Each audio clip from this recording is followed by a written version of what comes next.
Do we continue to spend to help our economy to recover, or do we lead by example as a government and get our own fiscal house into order as we ask households to do the same thing?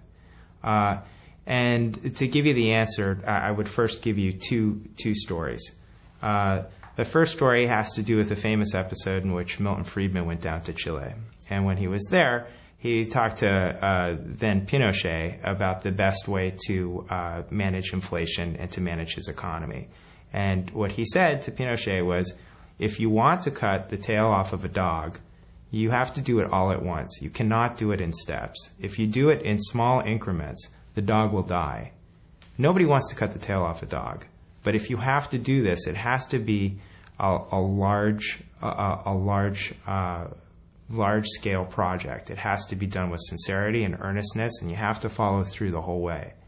If we go to Japan in the 1990s and even through today, we see the same lesson in reverse in fiscal terms. We see that the lost decade of the 1990s is one in which Japan stimulated their economy for a moment in time, only to cut back in order to be fiscally prudent and have their economy decline again.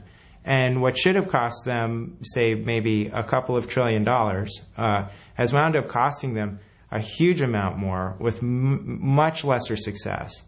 So I think for right now, what we really have to do is stay the course and be patient with the idea that we have a patient on our hands that's sick, and until that patient is better, we really don't want to hand them a tennis racket and a ball and have them go out and play in the Grand Slam.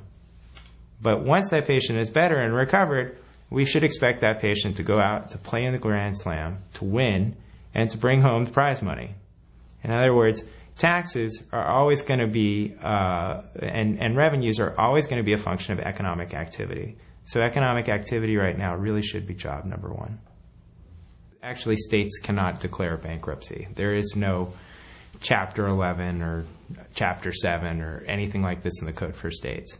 But what states can do is they can prepare by increasing the size of their rainy day funds. What a state and local government could do right now, and what a national government could do right now, is simultaneously announce an increase in the rainy day fund in say the coming years, in tandem with a request to borrow. And what this should do is this should allow private markets to appreciate that the long-term fiscal order of the state is promising, and that therefore the risk involved with lending over the shorter term is mitigated.